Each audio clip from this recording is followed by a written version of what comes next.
हरे कृष्ण. श्री श्री राधा गोविंद यांच्या चरणी साष्टांग दंडवत. श्री श्रीला प्रभुपाद यांनाही साष्टांग दंडवत. श्री जयपताका स्वामी महाराज यांनाही साष्टांग दंडवत. श्री नामानिष्ठ प्रभूजी यांनाही माझा साष्टांग दंडवत. आणि या इस्कॉनच्या पूर्ण टीमला माझा सादर प्रणाम करून आपल्या अध्ययन वर्गाला आपण सुरुवात करूया. तर मुक्ता अजून येत आहेत, पण काय मला वाटतं आज अन्वया माताजींचा पण क्लास आहे, पण मी म्हटलं की पुन्हा मला खंड नव्हता करायचा. सो आपण आज 15व्या अध्यायावरती आहोत. आणि मला असं वाटतं आज अध्याय संपेल, कारण हा अध्याय आहे लहान, श्लोक कमी आहेत, पण तितकाच महत्वाचा आहे. त्यामुळे कुठेही घाई करण्याचा प्रयत्न नसेल. तर आपण सुरुवात करूया. मला वाटतं 8 पर्यंत काल आपण श्लोक घेतले होते आणि त्याच्या पुढे आपण सुरुवात करतो आहोत. हरे कृष्ण. अंजली माताजी वाचणार. हरे हरे कृष्ण. हो.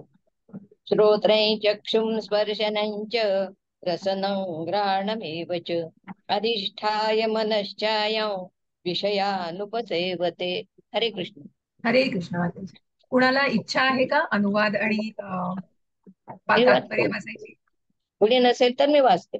हो हो हो, मी कोणालाही वाचतो. म्हणजे मी वाचतायत. वाचतो. वाचा प्रभूजी. अशा प्रकारे जीव दुसरे स्थूल शरीर धारण करून मनाची केंद्रित झालेली कान, नेत्र, जिव्हा, नाक आणि स्पर्श इत्यादी विशिष्ट प्रकारचे इंद्रिय प्राप्त करतो. अशा रीतीने तो एका विशिष्ट प्रकारच्या इंद्रिय विषयांच्या समूहाचा उपयोग घेतो. हरे कृष्ण. हरे कृष्ण. प्रभूजी तात्पर्य वाचणार. हो. मी वाचू का?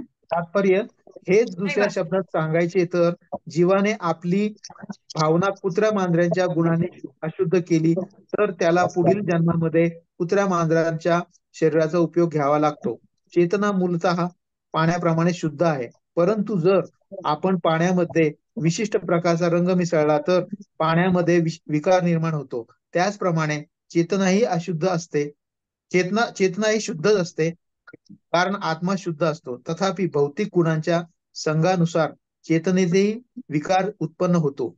वास्तविक भावना ही केवळ कृष्ण भावनाच असते. म्हणून मनुष्य जेव्हा कृष्ण भावनेमध्ये स्थित होतो तेव्हा त्याचे जीवन विशुद्ध बनते. तथापि जर त्याची चेतना कोणत्या तरी भौतिक मनोवृत्तीने प्रदूषित झाली तर त्याला पुढील जन्मी त्या मनोवृत्तीनुसार देह प्राप्त होतो. त्याला पुन्हा मनुष्याचे शरीर मिळेल असे नाही. कुत्रा, मांजर, डुक्कर, देवता किंवा 84 लाख योनीपैकी इतर कोणतीही योनी प्राप्त होऊ शकते. हरे कृष्ण. हरे कृष्ण.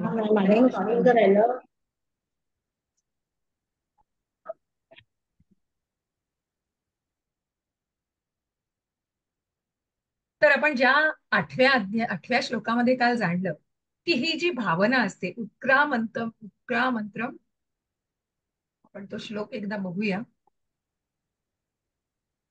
उत्क्रामन्तं सितं शरीरम यद वापि वाप्नोति मतीश्वरः गृहीत्वैतानि संयाती वायुर्गंधा निवाशिया. जसं वायूचं उदाहरण इथे दिलेलं आहे त्याचप्रमाणे थोडंसं एक्सटेन्शन त्याच श्लोकाचं इथे आहे की ज्याप्रमाणे ज्या भावना, ज्या संकल्पना आपण म्हटलं की एका शरीराशी, जसं म्हटलं की एक देह टाकून त्या आत्म्याला दुसरा देह धारण करायचा आहे, कारण तो आत्मा अविरत प्रवास करतोय.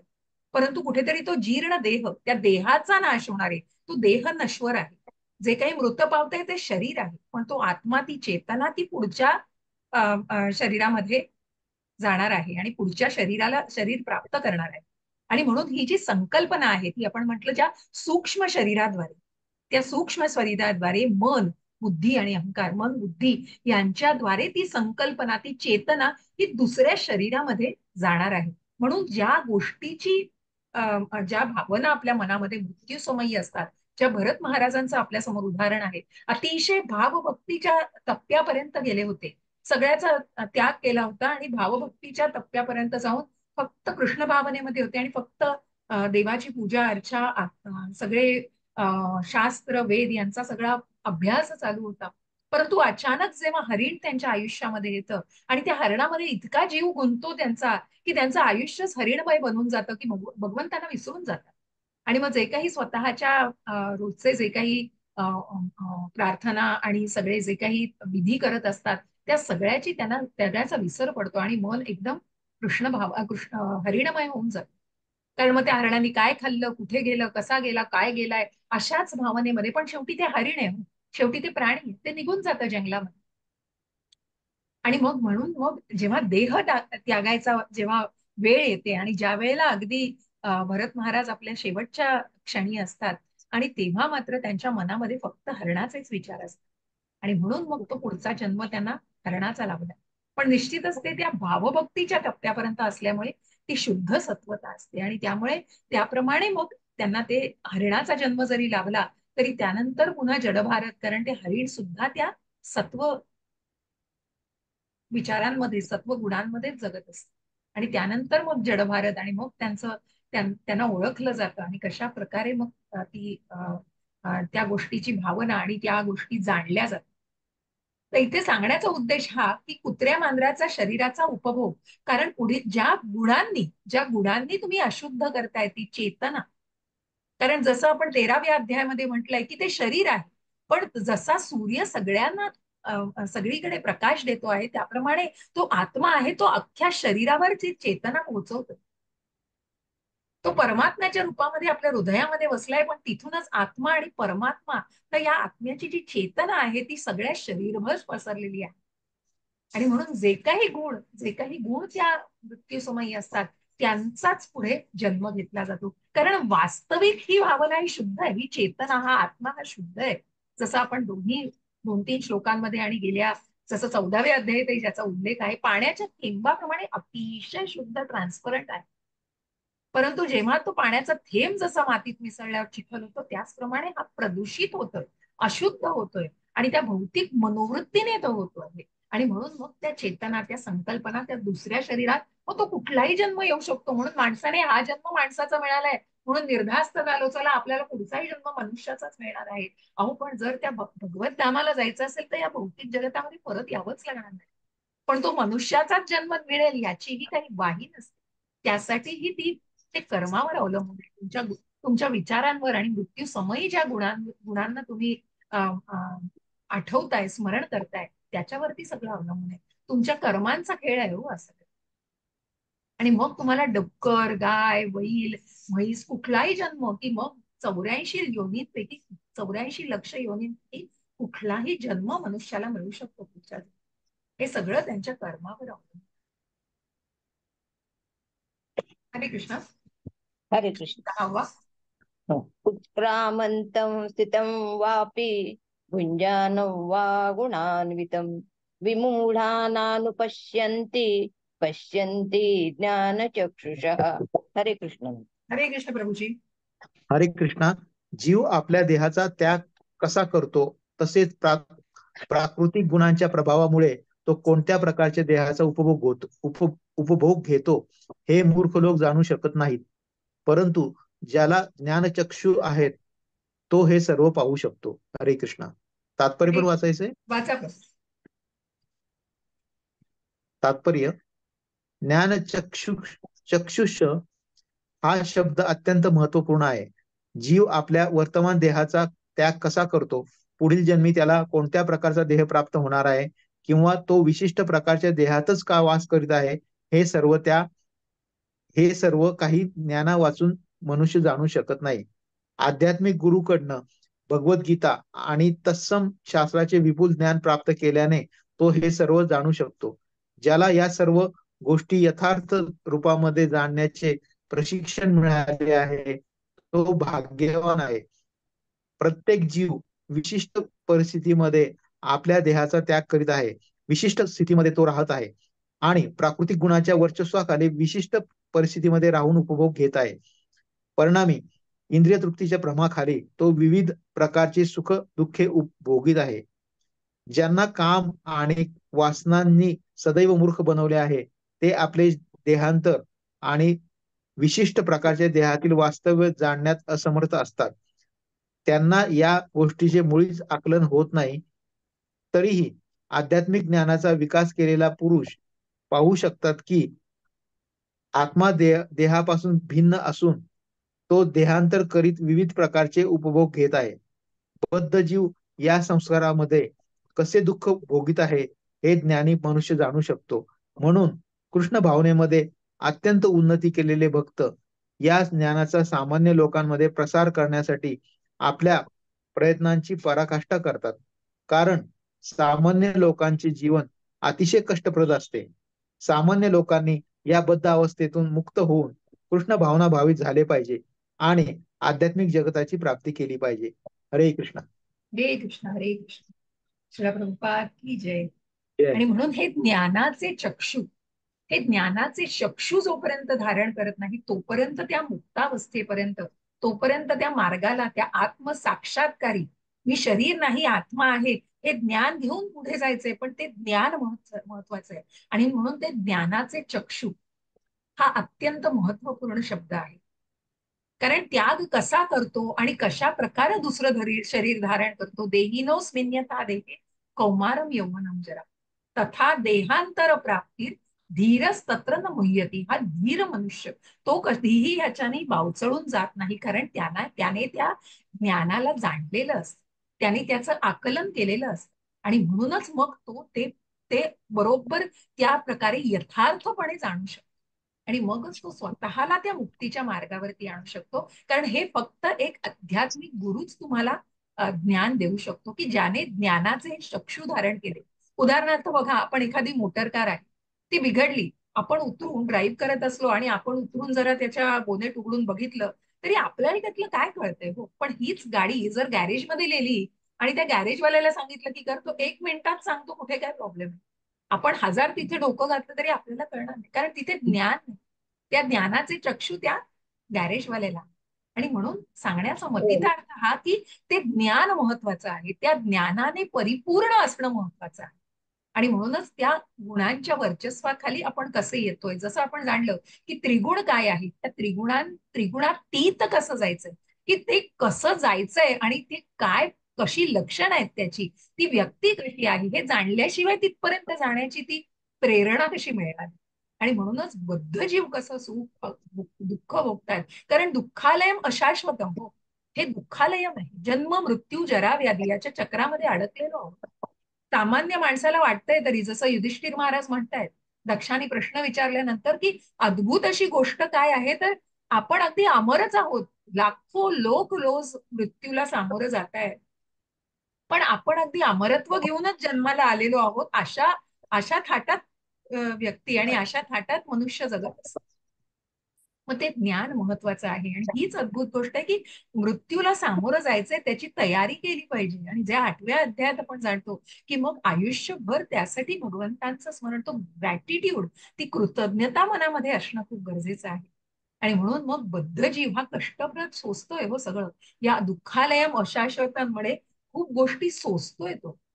आणि म्हणून त्या ज्ञानाचा सामान्य लोकांमध्ये, मग जी ही व्यक्ती असते ज्यांना हे ज्ञानाचे चक्षु असतात, अशी व्यक्ती यामध्ये, या सामान्य लोकांमध्ये त्याचा प्रचार करण्यासाठी आसुसलेली असते. कारण त्यांना या दुःखातून बाहेर काढायचंय आणि त्यांना त्या भगवत धामाचा मार्ग दाखवायचा आहे. आणि ते अध्यात्माशिवाय कठीण आहे. आपले श्रीला प्रभुपाद आपल्या गुरुची आज्ञा शिरसावन्न मानून परदेशामध्ये गेले हो. कारण फक्त भारतात नाही तर तू अख्ख्या जगभर ही कृष्ण भावना प्रत्येकाच्या मनामध्ये रुजवायची आहेस. त्यासाठी प्रयत्नांची पराकाष्ठा केली हो प्रभुपादांनी.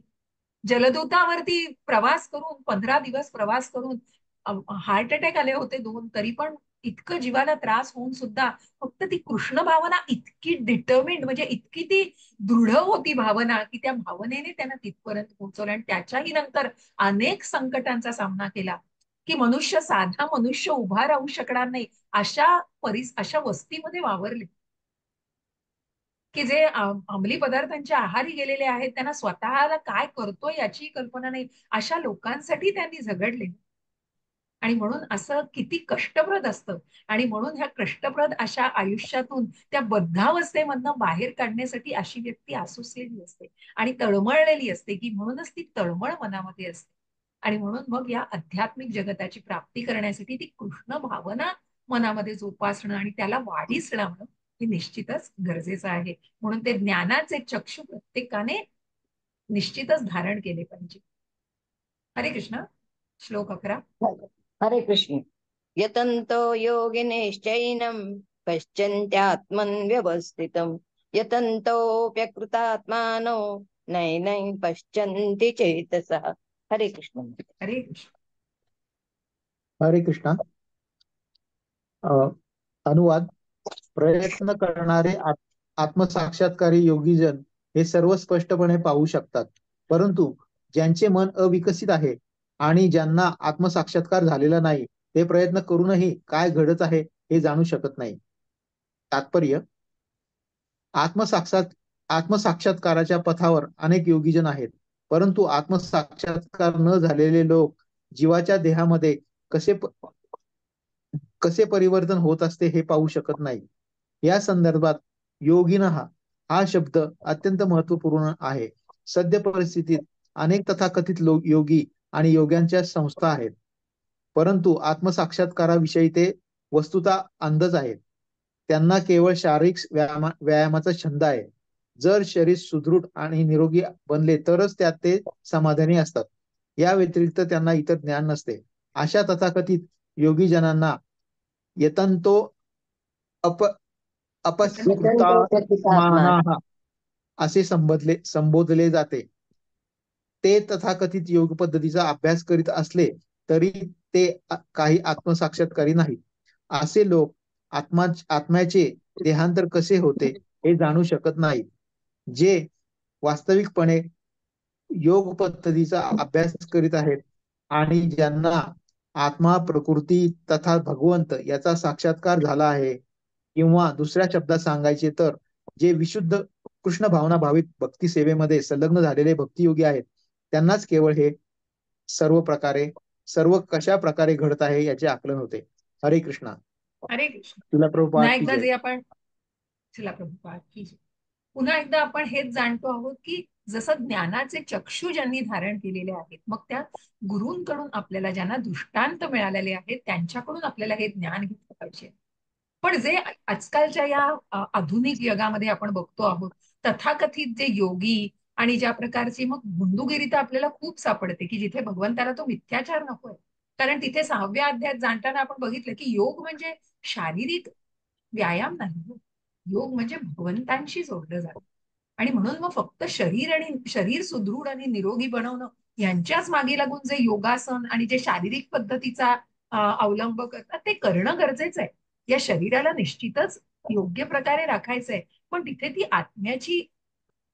आत्मा असल्याची जाणीव असणं गरजेचं आहे. आणि म्हणूनच ती आत्मसाक्षात्काराची भावना ती ती कुठेतरी जोपासायला मार्गस्थ करायचंय. आणि म्हणून त्या पद्धतीने ते ज्ञान घेण्यासाठी निश्चितच तशा प्रकारच्या योग्यांची गरज आहे.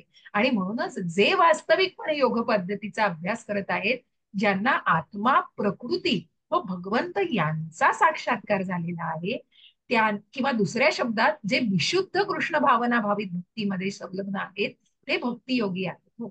ते भक्तीच्या मार्गावर जे आपले श्रीला प्रभुपाद शुद्ध सत्व की मग त्यांना शुद्ध मुक्तीपर्यंत की मुक्तावस्थेत सुद्धा ते भगवंतांचे पार्षद आहेत आणि भगवंतांच्या सेवेत दृढ आहेत. आणि म्हणूनच असे जे योगी आहेत ते खरे भक्तियोगी आहेत. आणि त्यांनाच केवळ हे कशा प्रकारे घडतं आहे याचं आकलन होत असतं. तेच योग्य आणि यथार्थ ज्ञान आपल्यापर्यंत पोहोचवू शकतात. हरे कृष्ण. श्लोक 12. हरे कृष्ण. यदादित्यगतं तेजो जगत् भासयतेऽखिलम् यश्चन्द्रमसि यश्चग्नौ तत्तेजो विद्धि मामका. हरे कृष्ण. हरे कृष्ण. हरे कृष्णा. अखिल जगताचा अंधकार नाहीसे करणारे सूर्याचे तेज माझ्यापासूनच उत्सर्जित होते आणि चंद्राचे तथा अग्नीचेही तेज माझ्यापासूनच उत्सर्जित होते. हरे कृष्णा. तात्पर्य. अखिल विश्व कसे संचलित होत आहे हे निर्बुद्ध लोक जाणू शकत नाहीत, परंतु भगवंतांनी या श्लोकामध्ये केलेले वर्णन जाणून मनुष्य ज्ञान प्राप्ती करण्यास प्रारंभ करू शकतो. प्रत्येक जण सूर्य, चंद्र आणि विद्युत शक्ती पाहतो.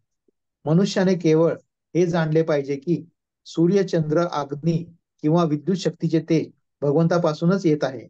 अशा प्रारंभिक कृष्ण भावनामय जीवनामध्येच प्राकृत जगतातील बद्ध जीवांची प्रकृती दडलेली असते.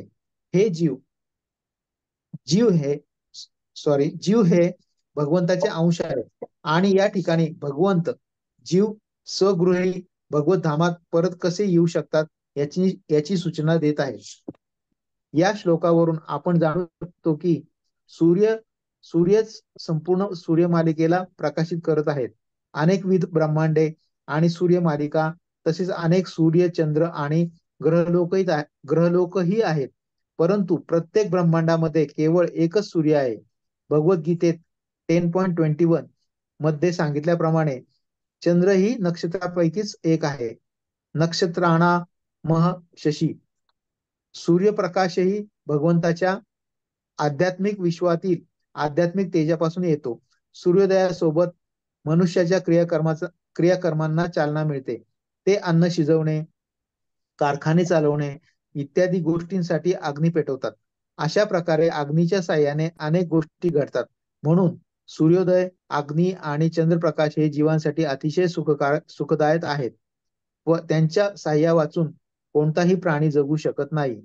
यास्तव जर मनुष्याने जाणले की सूर्य, चंद्र आणि अग्नी याचा प्रकाश आणि तेज भगवान श्रीकृष्णांपासून उत्सर्जित होत आहे, तर त्याच्या कृष्ण भावनेस प्रारंभ होतो.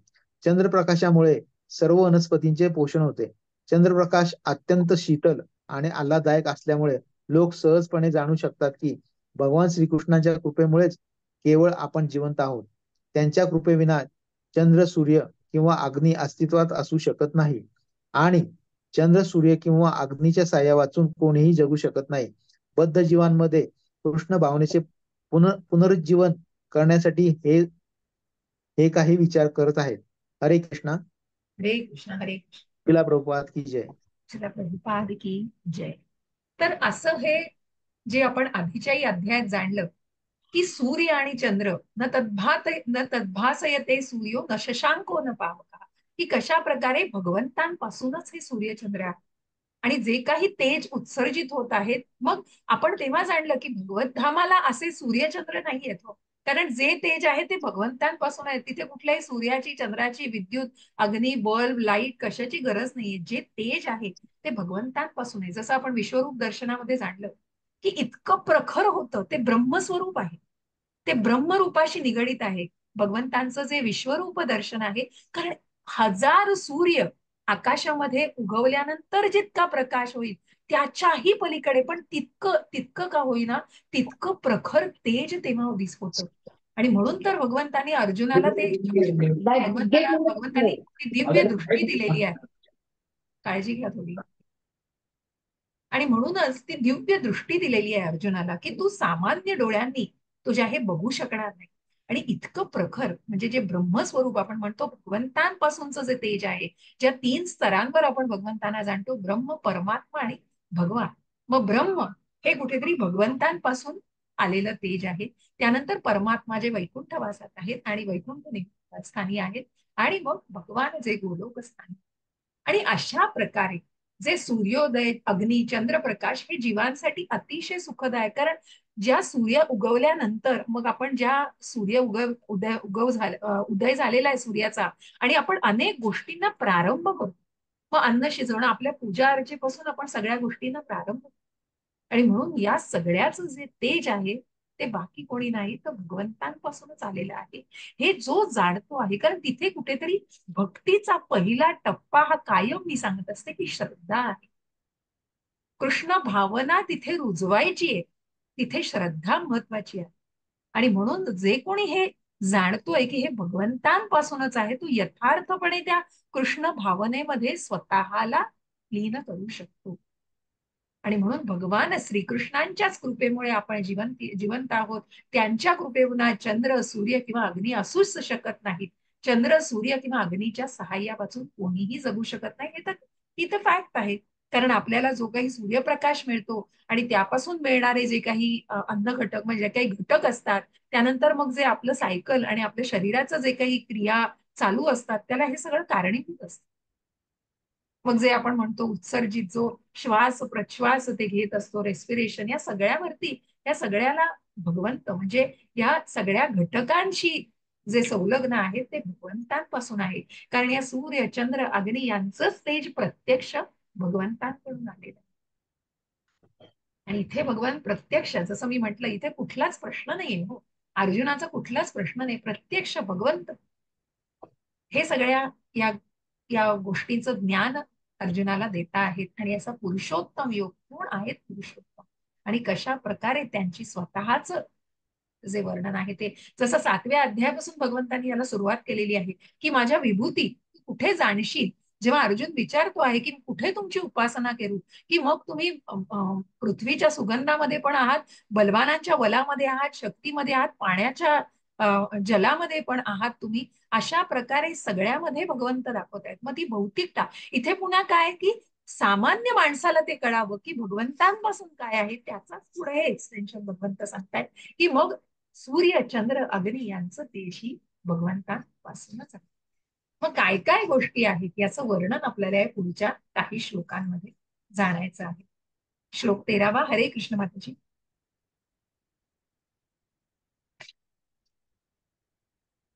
माताजी तुम्ही म्यूट आहात. गामाविश्य च भूतानि धारयाम्यहमोजसा पुष्णामि चौषधिः सर्वा सोमो भूत्वा रसात्मकः. हरे कृष्ण. हरे कृष्ण. हरे कृष्णा. मी प्रत्येक ग्रहलोकात प्रवेश करतो आणि माझ्या शक्तीद्वारे ते आपल्या कक्षेत स्थित राहतात. मीच चंद्र होऊन सर्व वनस्पतींना जीवनाचा पुरवठा करतो. हरे कृष्णा. तात्पर्य: भगवंताच्या शक्तीमुळेच सर्व ग्रह अंतरिक्षात तरंगत आहेत. भगवंत प्रत्येक अणु, ग्रह आणि जीवांमध्ये प्रवेश करतात. याचे विवेचन ब्रह्मसंहितेत करण्यात आले आहे. ब्रह्मसंहितेत म्हटले आहे की भगवंताचा एक अंश असणारा परमात्मा ग्रहलोक, ब्रह्मांड, जीव आणि अणूमध्ये प्रविष्ट होतो. म्हणून भगवंताच्या प्रवेश करण्यानेच सर्व काही योग्य रीतीने व्यक्त होते. जेव्हा शरीरामध्ये आत्मा असतो तेव्हा सजीव मनुष्य पाण्यावर तरंगू शकतो. परंतु आत्मा देहत्याग करतो तेव्हा शरीर मृत होते आणि असे मृत शरीर पाण्यात मध्ये बुडते.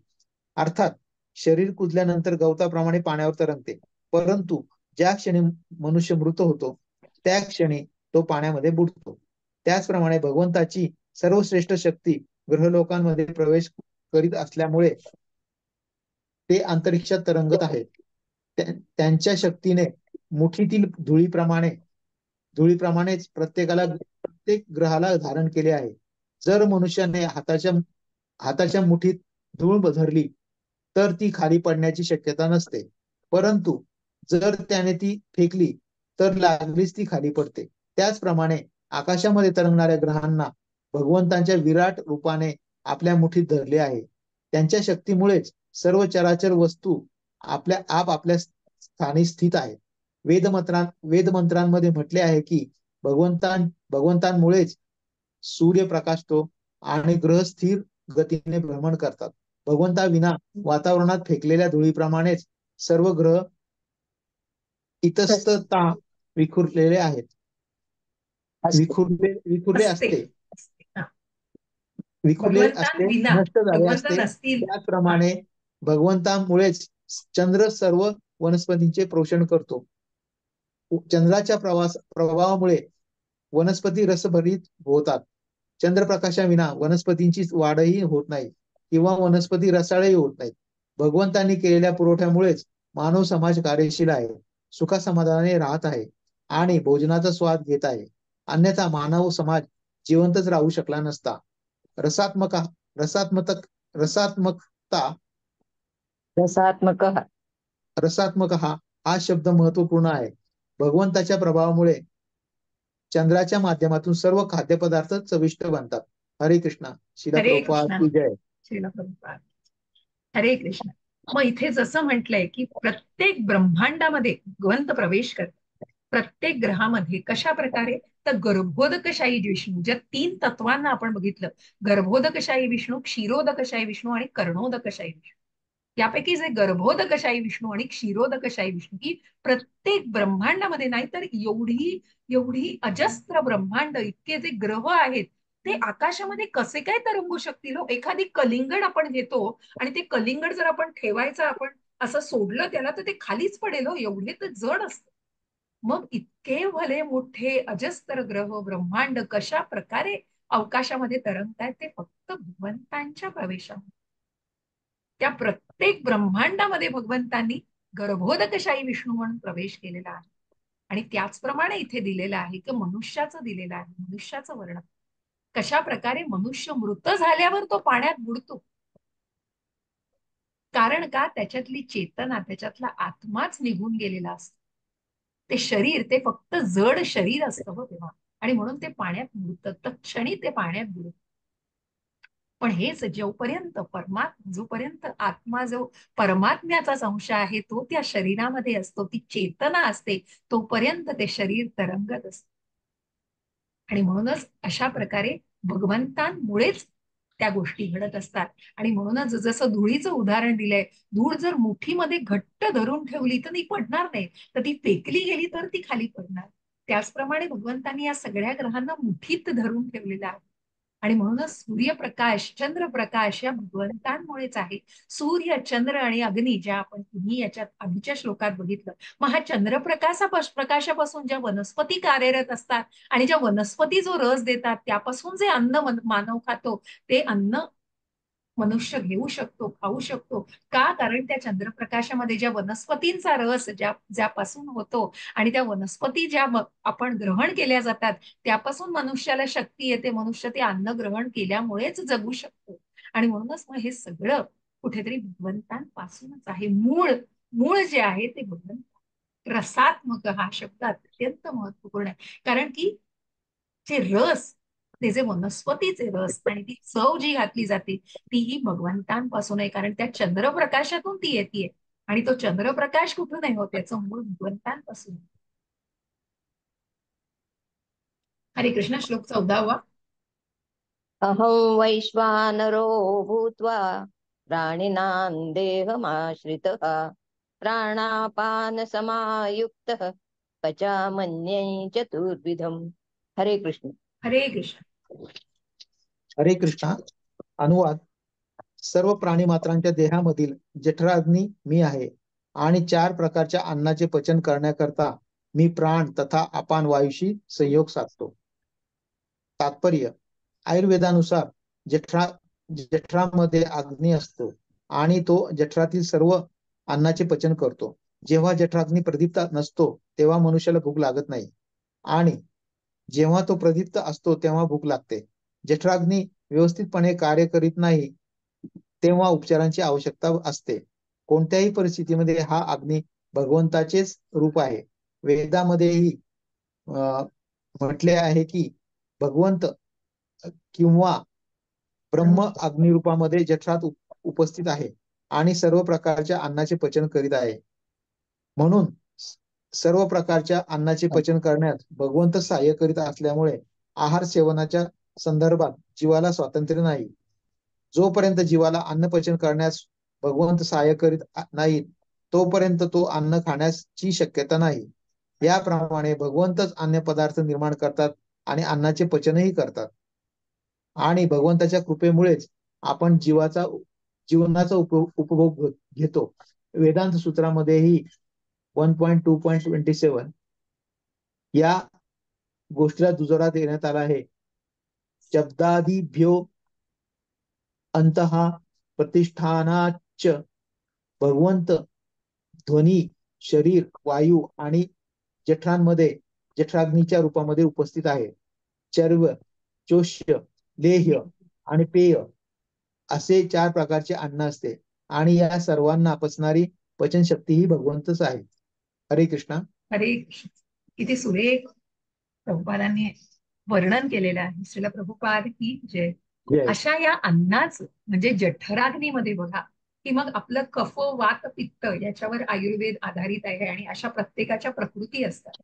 आणि मग जो जठराग्नी असतो आपल्या जठरामध्ये, इंटेस्टाईन की जो जठराग्नी असतो आपल्या जठरांमध्ये, त्या जठराग्नीच्या सगळ्या समतोल जेव्हा असतो तेव्हा ते अन्नाचं पचन आणि सगळं व्यवस्थित होत असतं.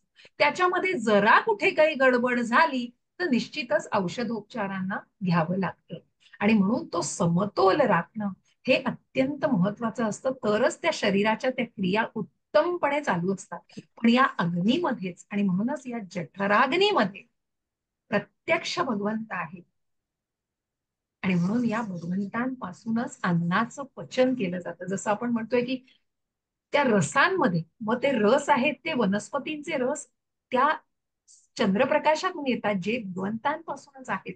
मग ज्याचं मूळच, जिथून ते भगवंतांपासूनच आलेले आहेत, ते आपल्या जठरामध्ये गेल्यानंतर त्या अग्नीमध्येही प्रत्यक्ष भगवंत आहे. आणि म्हणून चावलेलं अन्न, चर्व्य, चोष्य म्हणजे चोखणार, लेह्य म्हणजे लाळ ज्याच्यामध्ये मिक्स करून, आणि आपण जो गिळतो नुसतं अन्न, किंवा पेय, पिणारं अन्न, अशा प्रकारे या 4 प्रकारचं, म्हणजे चावणारं, चोखणारं आणि मग गिळणारं आणि ज्याप्रमाणे पिणारे, म्हणजे आपण हे निरनिराळ्या प्रकारचे, जशा अन्नाचं आपण लिक्विड खातो, सेमी सॉलिड खातो, तशा या प्रकारच्या सगळ्या अन्नाचं पचन हे या जठराग्नीद्वारे होत असतं, ते भगवंतांद्वारेच होत असतं.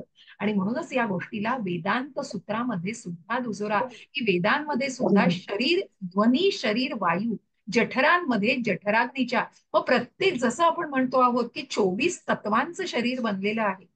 मग या शरीरामध्ये मग पंचमहाभूताचं शरीर आहेच, पण त्याच्यानंतर या व्यतिरिक्त, आणि मग ज्या अग्नीचं आपण इथे उल्लेख बघतो आहोत, तो भगवंतांपासून आहे. ज्या अन्नाचं पचन करायला हे या अग्नीपासूनच होतं, जे भगवंतांपासून.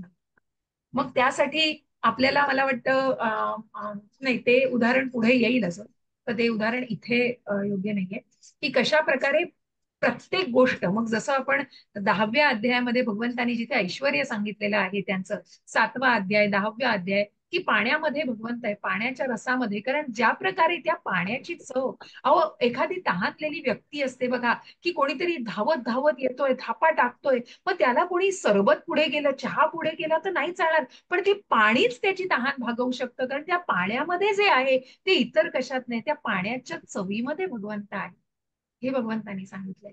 आणि म्हणूनच तो जो काही पूर्ण आनंद देणारी आणि ती सुखकारक ती गोष्ट असते, ती भगवंतांपासून आहे. म्हणूनच आपण या आरोग्याचं अशा प्रकारे रक्षण करू शकतोय, आणि त्याप्रमाणे आपण तो समतोल राखून आपल्या जीवनाला योग्य प्रकारे जगू शकतो. अशा प्रकारे प्रत्यक्ष भगवंत या कुठे कुठे मी आहे आणि त्यांचं अस्तित्व सांगतायत. आणि अशा या पुढच्या श्लोकामध्ये आपल्याला खूप सुंदर प्रकारे वेदांचं महत्व भगवंत सांगतायत. हरे कृष्ण माताजी. श्लोक हरे 15. कृष्ण. हरे कृष्ण. सर्वस्वचाहं हृदि सन्निविष्टो मत्तस्मृतिर्ज्ञानमपोहनञ्च वेदैश्च सर्वैरहमेव वेद्यो वेदान् कृतवेदविधेह चाहम्. हरे कृष्ण. हरे कृष्ण. हरे कृष्णा. अनुवाद. मी सर्व प्राणी मात्रांच्या हृदयात स्थित आहे आणि माझ्यापासूनच स्मृती, ज्ञान आणि विस्मृती होतात. सर्व वेदांद्वारे जाणण्यायोग्य मीच आहे. निसंदेह मी वेदांचा संकलक आहे आणि वेदांचा ज्ञाताही मीच आहे. हरे कृष्णा. हरे कृष्ण. तात्पर्य. पहिल्या काही ओळी वाचा, मग मी सांगते तुम्हाला कुठे थांबायचं. तात्पर्य. तात्पर्य बरंच मोठं भगवंत. आहे, तर सगळं हो. नको घ्यायला. येस. हरे भ- कृष्ण. भगव भगवंत प्रत्येकाच्या हृदयात परमात्म रूपाने स्थित आहेत आणि सर्व क्रियांचे प्रेरक तेच आहेत. जीव आपल्या पुनर्जन्माविषयी सर्व काही विसरतो, परंतु जीव आपल्या पूर्वजन्माविषयी सर्व काही विसरतो, परंतु त्याच्या सर्व कर्माचे साक्षी असणारे भगवंताच्या आदेशानुसारच त्याला कर्म करावे लागते. म्हणून तो पूर्व कर्मानुसार पुन्हा आपल्या कर्माचा प्रारंभ करतो. आवश्यक ते ज्ञान त्याला पुरवले जाते, स्मृती प्रदान केली जाते आणि तो पूर्वजन्माविषयी सर्व काही विसरतोही. अशा रीतीने भगवंत केवळ सर्वव्यापीच आहेत असे नव्हे, तर अंतर्यामी परमात्माही आहेत. तेच सकाम कर्माचे फळही प्रदान करतात. निर्विशेष ब्रह्म, भगवंत आणि परमात्मा म्हणूनच केवळ ते पूजनीय आहेत असे नव्हे, तर ते वेदावतार या रूपानेही आराध्य आहे. वेद लोकांना आपल्या जीवनाला योग्य वळण देण्याविषयी अचूक मार्गदर्शन करतात, जेणेकरून ते सोगरी भगवत धामात परत जाऊ शकतील. वेद भगवान श्रीकृष्णांविषयी ज्ञान प्रदान करतात आणि श्रीकृष्ण व्यासदेव या आपल्या अवताराद्वारे वेदांचे संकलन करतात. व्यासदेवकृत श्रीमद भागवत हे वेदांत सूत्राचे भाष्य आहे आणि ते वास्तविक ज्ञान प्रदान करते. भगवंत इतके परिपूर्ण आहेत की जीवांचा उद्धार करण्याकरता ते अन्नाचा पुरवठा आणि पचनही करवतात. तेच सर्व कर्माचे साक्षी असून वेदांच्या रूपाने ज्ञान देतात आणि सर्व भगवान श्रीकृष्ण आणि स्वतः भगवान श्रीकृष्ण भगवद्गीतेची शिकवणही देतात. बद्ध जीवांद्वारे ते आराध्य आहेत. याचप्रमाणे भगवंत सर्व मंगलदायी आणि कृपामयी आहेत. हरे कृष्ण हरे कृष्ण. थांबूया इथे, आपण चर्चा करू, कारण बरंच तर बरंच मोठं आहे तात्पर्य. त्यातला महत्वाचा भाग म्हणून थोडं वाचायला सांगितलं. सगळंच आहे खूप सुलभ रीतीने आणि खूप उत्तम रीतीने प्रभुपादांनी छान वर्णन केलेलं आहे. तर आपण चर्चा करण्यासारखं इथे मुख्य म्हणजे आपण जाणलं की पचनामध्ये म्हणजे ज्या जठराग्नीमध्ये भगवंत आहेत आणि सगळ्याचा समतोल, मग अन्नाची वासना की अन्न खायची इच्छा होणं हे सुद्धा त्या समतोलावर अवलंबून आहे. तरच तो जीव जगू शकतो, हो, तरच तो जीव पूर्णपणे जीवन कंठित करू शकतो. आणि म्हणून इथे भगवंत सांगताना सांगतायत, सर्वस्य चाहम हृदि सन्निविष्टो मत्तः स्मृती ज्ञान मोहंच. स्मृती ज्ञान, ह्या स्मृती, मग जसं अर्जुनाला 4थ्या अध्यायात भगवंतांनी सांगितलं की मला माहितीये तू कोण होतास तिथे, अर्जुनाला आठवत नाही कारण अर्जुन भौतिक आहे, भगवंत आध्यात्मिक आहे. आपल्याला नाही हो आपले आई वडील निवडण्याचा कुठलाही अधिकार, किंवा आपल्याला तसा चॉईस नसतो, ते भगवंतांना आहे, कारण भगवंत आध्यात्मिक आहे. आणि म्हणूनच जेव्हा अर्जुनाने भगवंतांना तो प्रश्न विचारला की सूर्यदेव असतानाही तुम्ही इतके होतात आणि त्यावेळेला जेव्हा भगवंतांचं वय कसं होतं, ते हार्डली डिफरन्स होता अर्जुन आणि भगवंतांच्या वयामध्ये, मग ते कसं शक्य आहे. आणि मग भगवंत जे आध्यात्मिक आहे, भगवंतांचं शरीर आणि आत्मा हा एकच आहे. आणि असे हे भगवंत जाणू शकतात की तुमच्या त्या जन्मी तू काय करत होतास, त्या काळात तू काय होतास तिथे, हे भगवंतांना माहिती. आणि म्हणून भगवंत त्याप्रमाणेच, त्याच्या कर्माप्रमाणेच त्याच्या पुढील जन्मामध्ये त्याप्रमाणे त्याला वागण्यासाठी उद्युक्त करतात. त्याप्रमाणे त्याला स्मृती ज्ञान याचं सगळ्याच भगवंतांपासून आलेलं असतं. जसं आपण दक्षाची गोष्ट ऐकतो की ज्याने शंकरांचा, भगवान शिवांचा अपमान केला होता आणि सतीमातेला हवे होते शंकर प्रभू त्यांचे यायला, परंतु ते त्या यज्ञामध्ये येऊ शकले नाही आणि तिथे स्थान दिलेलं नव्हतं योग्य असं स्थान. सतीमाता जेव्हा आपल्या वडिलांच्या घरी त्या यज्ञ सोहळ्याला गेली, तेव्हा योग्य असं स्थान त्यांच्या पतीला मिळालेलं नव्हतं आणि ते बघून ती खूप दुखावली गेली. आणि म्हणूनच मग तिने त्या आहुतीमध्ये स्वतःला अर्पण केलेलं आहे. आणि तिथे कुठेतरी मग शिवांचा कोप होऊन त्यांनी की कुठेतरी वैष्णवीचा अपमान झालेला आहे आणि तो मी सहन करू शकत नाही, तर दक्षाचा शिरच्छेद झालाच पाहिजे. आणि म्हणून मग तो शिरच्छेद केला जातो. आणि ते शिरच्छेद केल्यानंतर तो तडफडत असतो, तेव्हा ब्रह्मा जाऊन विनंती करतात शंकरांना की त्याचं परत द्या हो, त्यांचं शिर त्यांना. ते म्हणतात त्याची तेवढी नाहीये लायकी, आणि म्हणून तो ज्या प्रकारे वागला आहे त्याची तेवढी ती तो तसं नाही घेऊ शकत. त्याची ही त्याचं बकरीचं क्षीर धारण करण्याची त्याची वृत्ती आहे आणि त्याप्रमाणेच त्याची पात्रता आहे तेवढी, आणि म्हणून त्याला बकरीचं क्षीर लावा. आणि बकरीचं क्षीर लावल्यानंतर सुद्धा मग त्या दक्षाला कुठेतरी पश्चातापाची भावना मनामध्ये झालेली आहे. आणि ती भावना म्हणजे तो त्या शरीरामध्ये, त्या हृदयामध्ये परमात्माच असतो. जरी त्याचं शीर बदललं गेलं आहे तरी त्याच्या आत्म्याचे, त्याच्या परमात्म्याचे जे गुण असतात ते त्याच्यामध्ये तसेच असतात. आणि म्हणूनच त्या परमात्म्यापासूनच ते गुण आणि ते आपल्यामध्ये आलेलं आहे. हे इतके सुंदर प्रकारे या उदाहरणाद्वारे आपण जाणू शकतो. आणि मग तो दक्ष कुठेतरी पश्चाताप झाल्यानंतर भगवान शिवांना त्यांचं योग्य स्थान देतो आणि मग ते यज्ञ त्याही परिस्थितीमध्ये, बकरीचं शीर धारण केलेल्या परिस्थितीत ते यज्ञ या पूर्ण. अशा प्रकारे त्या स्मृती, ते ज्ञान हे भगवंतांपासून, वेदांत सूत्राचे जे भाष्य आहे ते भगवंतांपासून आहे. वेद हे भगवान श्रीकृष्णांबद्दल ज्ञान प्रदान करतात आणि श्रीकृष्ण हे व्यासदेव या आपल्या अवतारामध्ये वेदांचं संकलन करतात. आणि म्हणून ज्या व्यासदेवांनी, ज्यांनी भगवद्गीता लिहिली आहे, ज्यांनी भागवत लिहिलेलं आहे, भागवतासारखा जिथे प्रत्यक्ष भगवंत, म्हणून जेव्हा भागवत घरामध्ये असतं तेव्हा प्रत्यक्ष भगवंतांचा वास घरामध्ये आहे, हे जाणलं पाहिजे.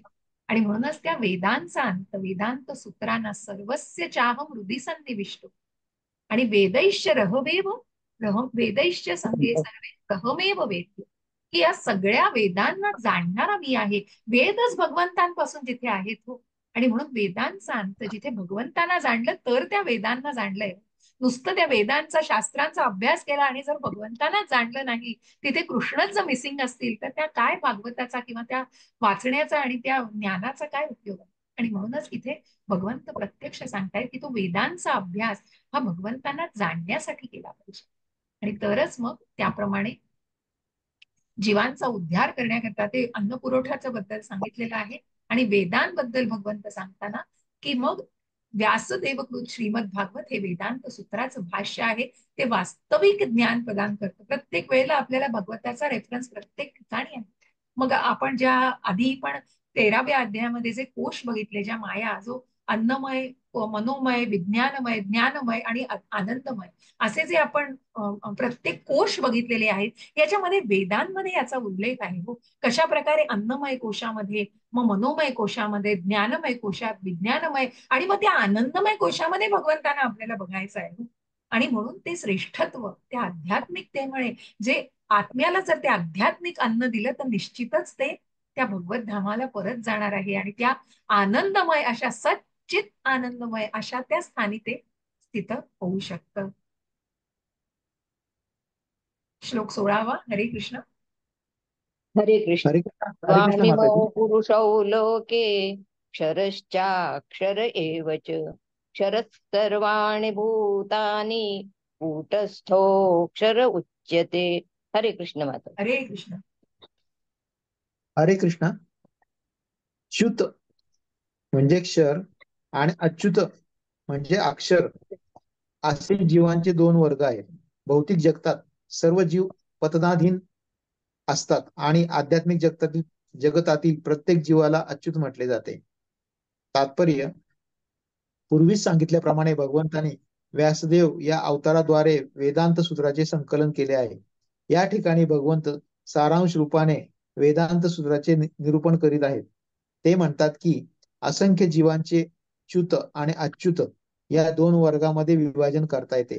जीव म्हणजे भगवंताचे सनातन विभिन्नांश किंवा विभाजित अंश आहेत. ते भौतिक प्रकृतीच्या संपर्कात असतात तेव्हा त्यांना जीवभूत म्हटले जाते.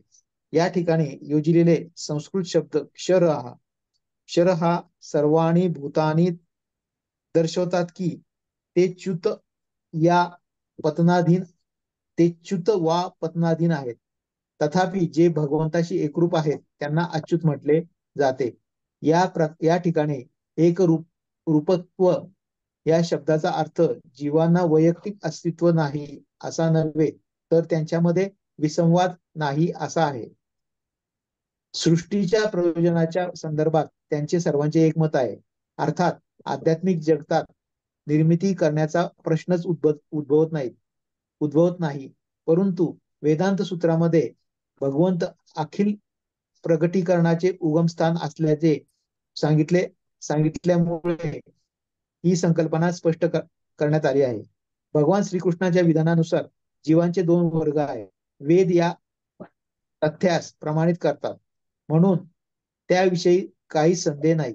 5 इंद्रिय आणि मनाशी संघर्ष करणाऱ्या जीवांना भौतिक शरीरे असतात आणि जीव अव्याहतपणे देहांतर करीत असतात. जीव जोपर्यंत बद्धावस्थेत असतो तोपर्यंत पदार्थाच्या संपर्कामुळे त्याचे देहांतर होत असते. जड पदार्थामध्ये परिवर्तन होत असते, म्हणून जीवही विकार पावत असल्याचे दिसते. तथापि आध्यात्मिक जगतातील देह भौतिक घटकापासून बनलेला नसतो, म्हणून तो विकारी नसतो. भौतिक जगतात जीवांमध्ये जन्म, वाढ, उपस्थिती, जनन, क्षय तथा विनाश हे 6 विकार होतात. हे विकार भौतिक शरीराचे आहेत, परंतु आध्यात्मिक जगतात देहांतर होत नाही. या ठिकाणी जन्म, मृत्यू, जरा, व्याधी असे काहीच नसते. तेथे सर्व काही एकात्वामध्येच स्थित असते. शरहा सर्वाणी भूतानी या भौतिक जगताच्या संपर्कात येणाऱ्या आदिजीव ब्रह्मा देवांपासून ते सूक्ष्म कीटकांपर्यंत सर्वांचे शरीर विकार पावत असते. म्हणून ते सर्व च्युत या पतनशील च्युत वा पतनशील आहेत. तथापि आध्यात्मिक जगतात प्रवेश केल्यानंतर ते सदैव एकात्वामध्ये स्थित आणि मुक्तच राहतात. हरे कृष्णा. श्रील प्रभुपाद की जय. हरे श्रील प्रभुपाद. आणि म्हणून ज्या वेदांमध्ये याचा उल्लेख केलेला आहे, भगवंत इथे 2 वर्गांची विभागणी सांगतात.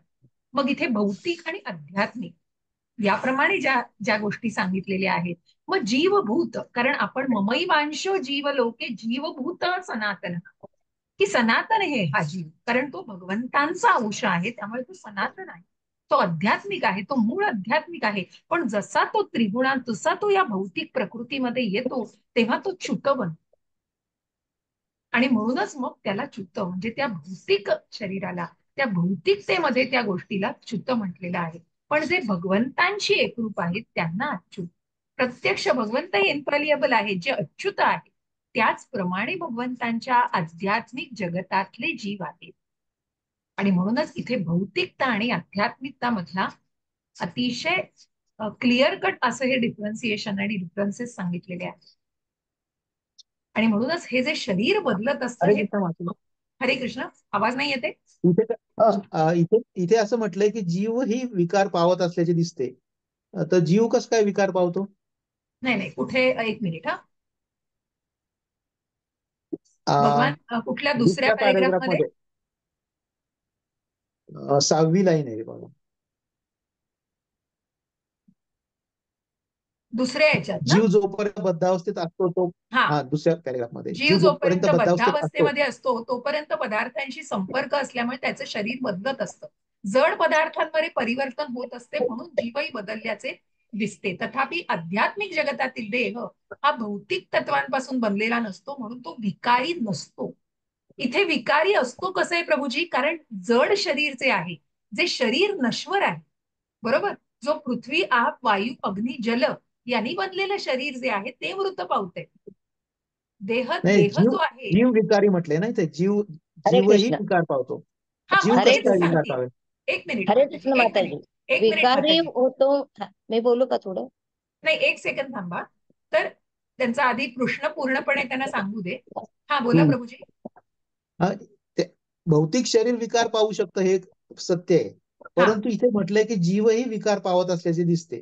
पण भौतिक जगतात जीवामध्ये जन्म, वाढ, उपस्थिती, जनन, क्षय तथा विनाश करेक्ट. हे 6 विकार असतात. म्हणजे जीव हा भौतिकतेमध्ये येतो तेव्हा तो विकारी असतो, पण ओके. आध्यात्मिकतेमधला जीव नाही प्रभूजी.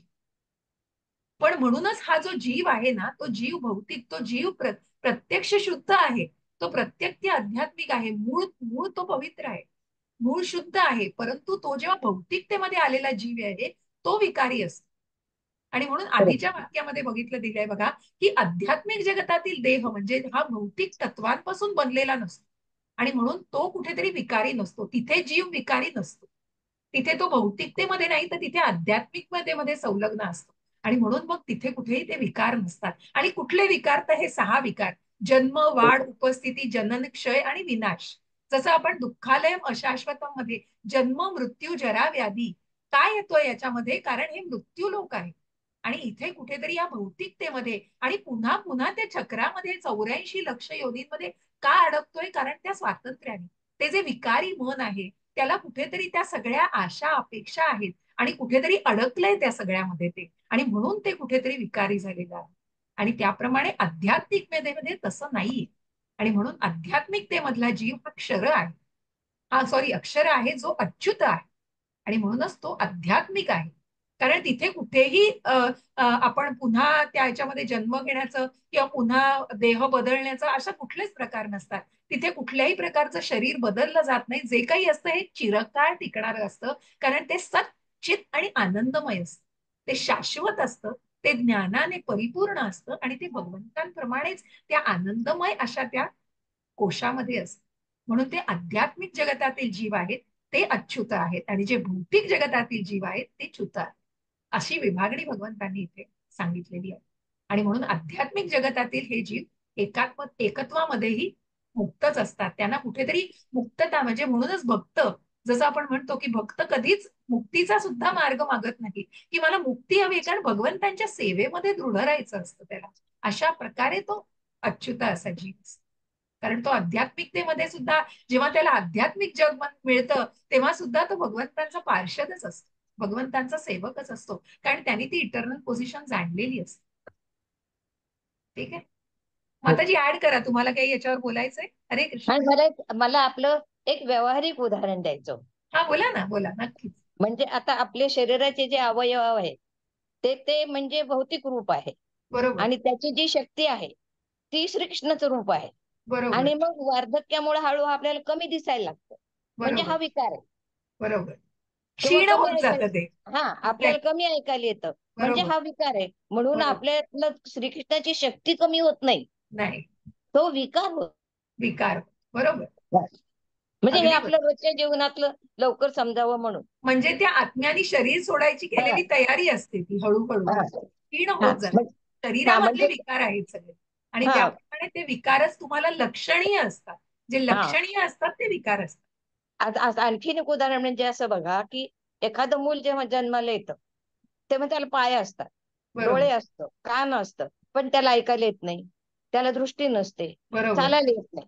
मग निसर्गातून म्हणजे श्रीकृष्णाकडून आपण ती शक्ती उसने घेतो आणि चेतना. हळूहळू तरुण बरोबर होतो. आणि मग बरोबर. जसं जसं वय होईल तसं तसं घेतलेले उसनं घेतलेलं सगळं परत देतो. मग हळूहळू पाय थकतात, कानाला ऐकू येत नाही, डोळ्याला दिसत नाही. म्हणजे निसर्गाकडून किंवा श्रीकृष्णाकडून घेतलेली शक्ती हळूहळू त्याच्याकडे जाते. क्षीण होत जाते. अगदी बरोबर. हा अगदी म्हणजे बरोबर. हा विकार आहे. हा विकार आहे. हा कारण तिथे असं आपण या अशाश्वत अशा दुःखालयामध्ये आहोत. हा हा अशाश्वत अशा युगामध्ये आहोत. त्याच्यामुळे हे कारण विकार. आपलं आपलं शरीरच तसं आहे, अगदी म्हणून हे बरोबर. विकार त्याच्या बरोबर आहे. नक्कीच नक्कीच. हरे कृष्ण. खूप म्हणजे छान माताजी. खूप छान. अध्यात्मातलं उदाहरण सांगायला अवघड वाटतं समजायला, नाही, छान म्हणून आहे. आपल्या व्यवहारात नाही.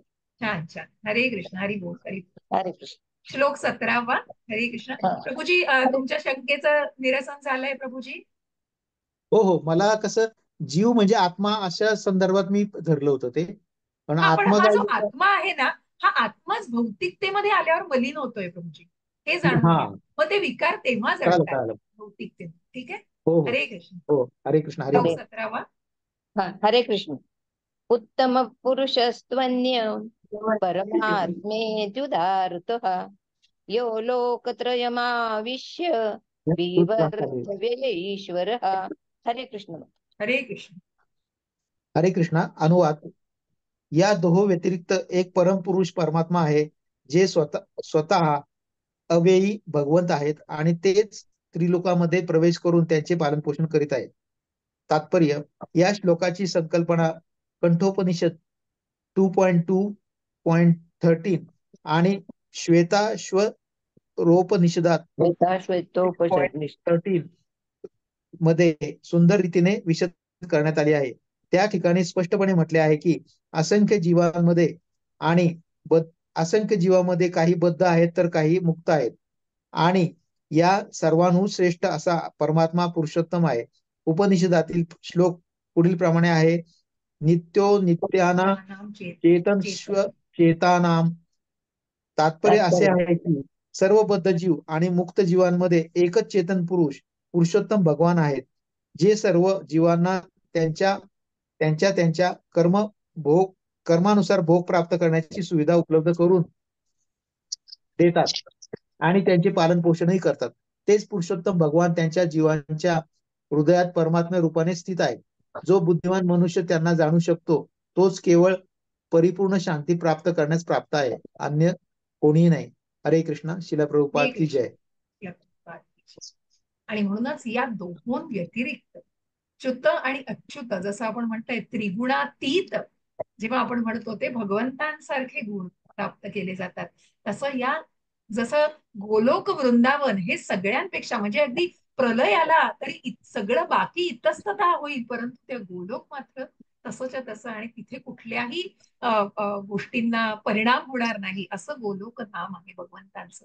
आणि म्हणूनच अगदी प्रलय आला तरी यात नष्ट पावणार नाही. अशा प्रकारे जे भगवंत आहेत, हे भगवंत या च्युत आणि अच्युत या दोन्हीही विभागलेल्या जीवांच्या पलीकडे आहेत आणि ते सगळ्यात श्रेष्ठ असे भगवंत, असे पुरुषोत्तम आहेत, जे त्रिलोकामध्ये प्रवेश करून जसं प्रत्येक ब्रह्मांडामध्ये गर्भोदकशाही विष्णू, प्रत्येक जीवामध्ये परमात्मा क्षीरोदकशाही विष्णू आणि जे कारण सागरात आहेत कर्णोदकशाही विष्णू, अशा 3 तत्वांना आपण जाणलेलं आहे. आणि अशा या त्रिलोकामध्ये आणि पृथ्वी स्वर्ग आणि नरक या तिन्ही लोकांमध्ये आणि सगळीकडे भगवंतांचंच अस्तित्व आहे आणि त्यापासूनच हे सगळं चालत आलेलं आहे आणि सगळ्याची जी प्रक्रिया चालू आहे, पालन पोषण केलं जात आहे, ते फक्त भगवंतांपासूनच आहे.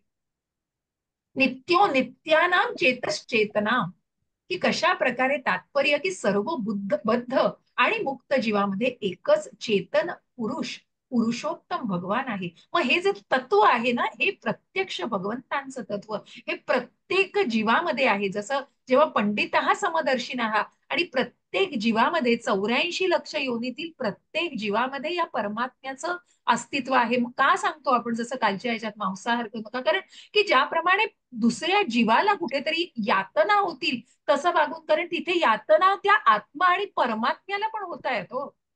आणि म्हणूनच अशा प्रकारे प्रत्येक जीवामध्ये त्या परमात्म्याचा अंश आहे आणि जो तो आपल्या कर्मानुसार ते भोग करण्यासाठी. मग भगवंत कोण आहेत? उपद्रष्टा आणि अनुमंता, की भगवंत सगळं निरीक्षण करतायत, त्या कर्मानुसार पुढचे भोग देण्यासाठी ते अनुमती देत आहेत. जे काही तुम्ही इच्छा करताय त्याला भगवंत अनुमती देतायत, भगवंत इंटरफिअर करत नाहीयेत. परंतु त्यांच्या परवानगीशिवाय गवताचं पात सुद्धा हलू शकत नाही, असे पुरुषोत्तम भगवान आहे. आणि ती चेतना, असे हे चेतन पुरुष हे प्रत्यक्ष भगवंत आहे. आणि तेच पुरुषोत्तम भगवान प्रत्येक जीवाच्या हृदयात परमात्मा रूपाने आहेत.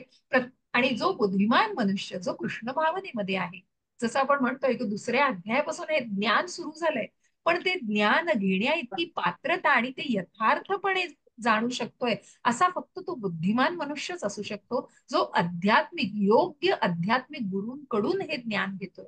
आणि मगच तो यथार्थपणे जाणू शकतो आणि तो परिपूर्ण शांती प्राप्त करण्यास प्राप्त आहे. मग अगदी या काय म्हणतो ना त्याला, भांडण, छल, कपट या सगळ्या अशा या विश्वामध्ये जरी आपण अशा काळामध्ये, युगामध्ये जरी जगतो या भौतिकतेमध्ये, तरीही मग जेव्हा तो कृष्ण भावनेमध्ये आहे तेव्हा निश्चितच ती शांती तो प्राप्त करू शकतो. हरे कृष्ण. श्लोक 18. हो. हरे कृष्ण.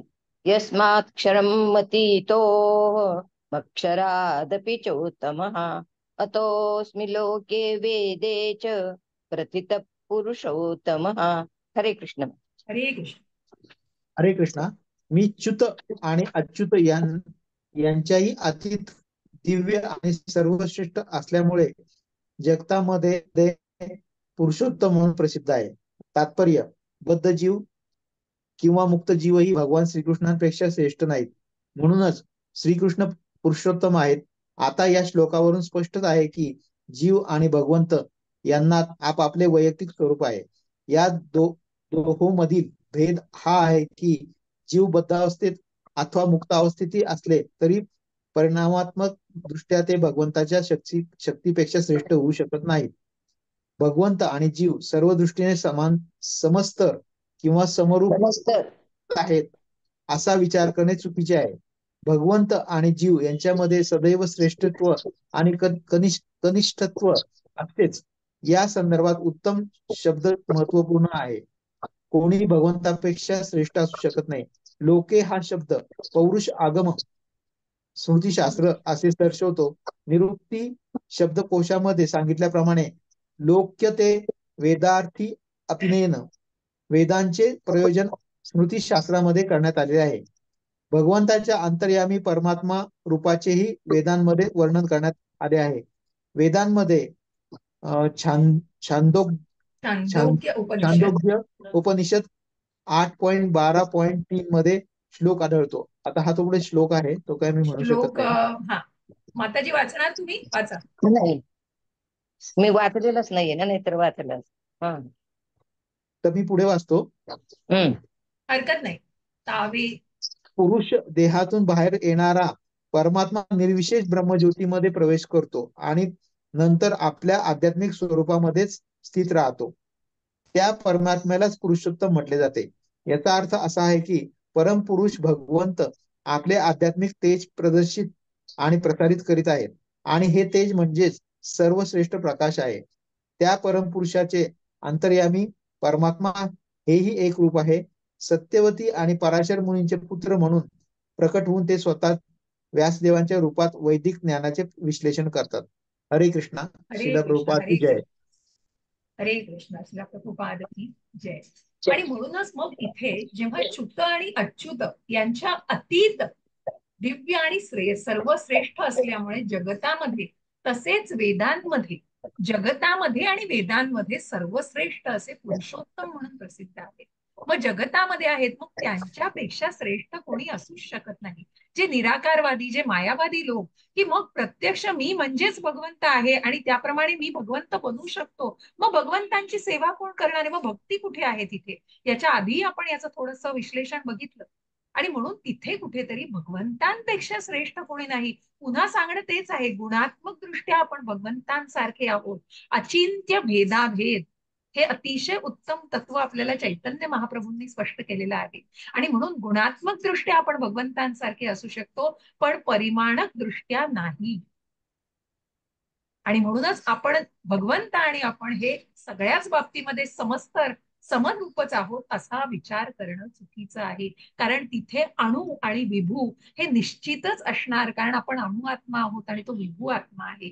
निश्चितच तो आपण आत्मा आहोत, तो परमात्मा आहे. आणि तो परमात्मा आहे म्हणूनच ते पुरुषोत्तम भगवान आहे. आणि म्हणून वेदांमध्येही हे सांगितलेलं आहे. ज्या श्लोकामध्ये सांगितलंय, ताव देश संप्रसादो आत. एक मिनिट, थोडं मोठं करते मी. व्यावहारिक एक उदाहरण सांगू का? तावदेश संप्रसादोस्माच्छरी समुदात्तय परम ज्योतिरूपम संपद्य स्वेन रूपेणाभि निष्पद्यते स उत्तम पुरुष. अच्छा, ते असं सलग आहे, त्याच्यामुळे थोडीशी चाल त्याला नाही येऊ शकत.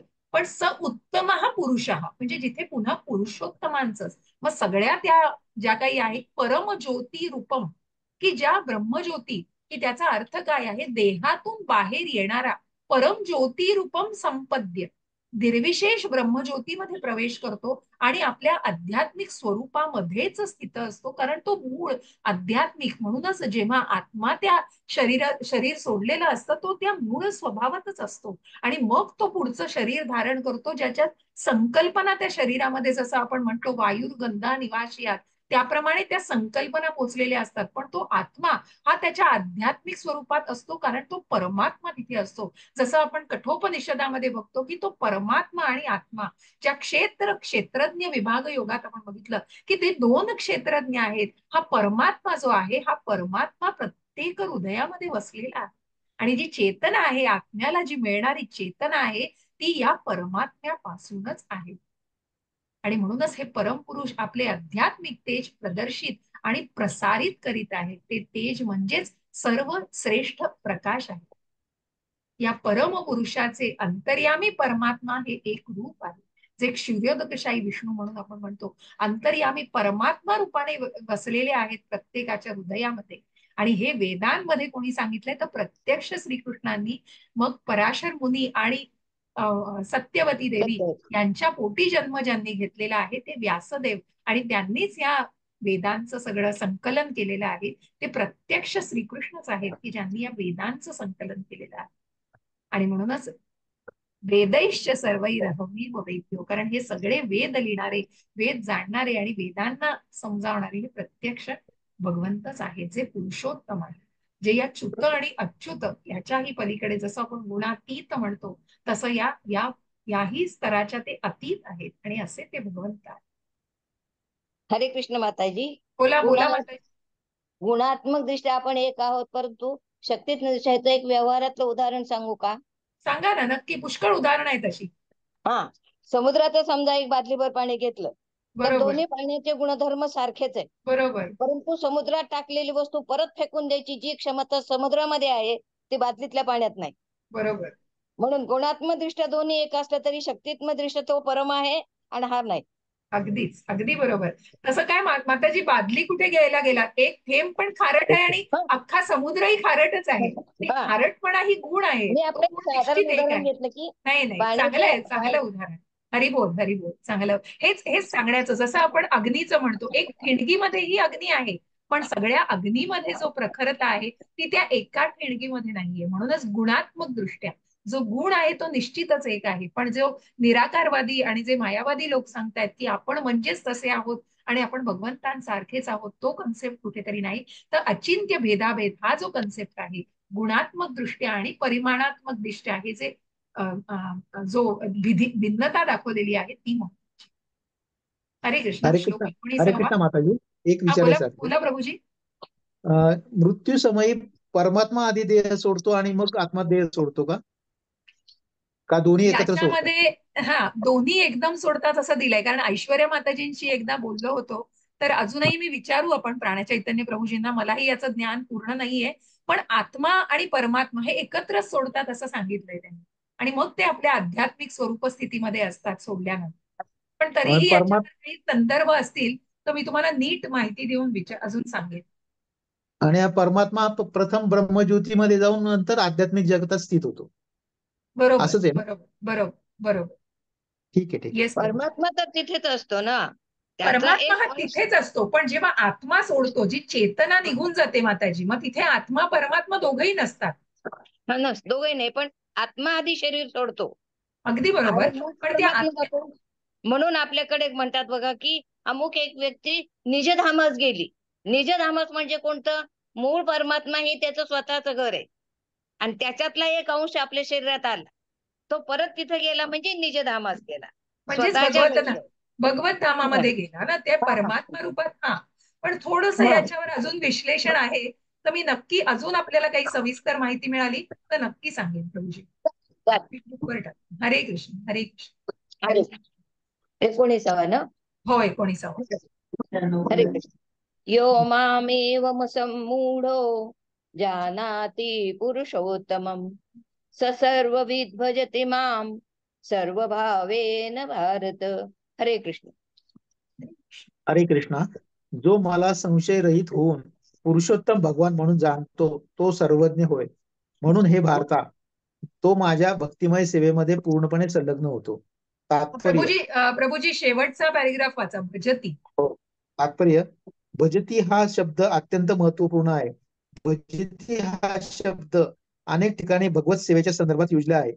जर मनुष्य पूर्णपणे कृष्ण भावना भावित होऊन भक्तिमय सेवा करीत असेल तर त्याने संपूर्ण वैदिक ज्ञान प्राप्त केल्याचे जाणले पाहिजे. वैष्णव परंपरेमध्ये म्हटले आहे की मनुष्य जर भगवान श्रीकृष्णांची भक्तिपूर्वक सेवा करीत असेल तर परम सत्याचे स्वरूप जाणण्यासाठी त्याने अन्य कोणत्याही आध्यात्मिक मार्गाचा अवलंब करण्याची आवश्यकता नाही. त्याने प्रयोजन प्राप्त केलेलेच असते, कारण तो भगवत भक्तीमध्ये संलग्न असतो. भगवंतांना जाणण्याचे सर्व प्राथमिक मार्ग त्याने पार केलेले असतात. तथापि शेकडो सहस्रो वर्षापर्यंत तर्क करूनही एखादा मनुष्य श्रीकृष्णांचे हे पुरुषोत्तम भगवान असल्याचे जाणत नसेल आणि त्यांना शरण जात नसेल तर त्याने इतक्या जन्मापर्यंत आणि वर्षापर्यंत केलेला तर्क म्हणजे केवळ एक निरर्थक काल कालप वेळच आहे. कालापव्ययच आहे. म्हणजे कालापव्ययच वेळेचा आहे. अपव्यय केलेला आहे. वेळेचा अपव्यय केलेला आहे. जिथे तो भगवंतांना जाणत नाहीये, वेदांना जाणतो आहे, शास्त्रांचा अभ्यास केला आहे, मग तिथे वेदांना आणि शास्त्रांना जाणून भगवंतांना जाणलेलं नाहीये, तो वेळेचा अपव्यय केलेला आहे. अपव्यय आहे. तर इथे भगवंत सांगतायत मग की फक्त श्रुती नाही हो, फक्त ऐकायचं नाहीये, तर ते यथार्थपणे ऐकायचं. जसं पुन्हा पुन्हा आपण उत्तम आध्यात्मिक गुरुचं महत्व सांगतो, कारण ते यथार्थपणे ऐकायचं आहे. कारण ज्या गोष्टींना नुसतंच ज्ञान नाही हो, मग आपण 1ली ते 6वी शिकतो ते सुद्धा ज्ञान असतं. पुढे जाऊन काय काय वेगवेगळे उद्योग करण्याचं किंवा निरनिराळ्या प्रकारचं सायन्स आपण किंवा शास्त्र शिकत असतो, हे सुद्धा सगळा अभ्यास आहे. पण आपण जेव्हा तो पूर्णपणे तन्मयतेने जेव्हा करतो तेव्हा तो आपण पूर्णपणे जाणतो. पण नुसतंच रट्टा मारून लिहिलंय ती गोष्ट तर त्याला काही अर्थ राहत नाही. हे या ज्ञानाचं झालं. आणि त्याच प्रकारे भगवंत सांगतायत की कृष्ण भावनेमध्ये मनुष्य जेव्हा येतो तेव्हाच त्याला त्या अध्यात्माचं महत्व कळतं. श्रुती स्मृती पुराणोक्त म्हणजे आपण म्हणतो की श्रवणम कीर्तन, म्हणून इथे कुठेतरी श्रवणाला महत्व दिलेलं आहे.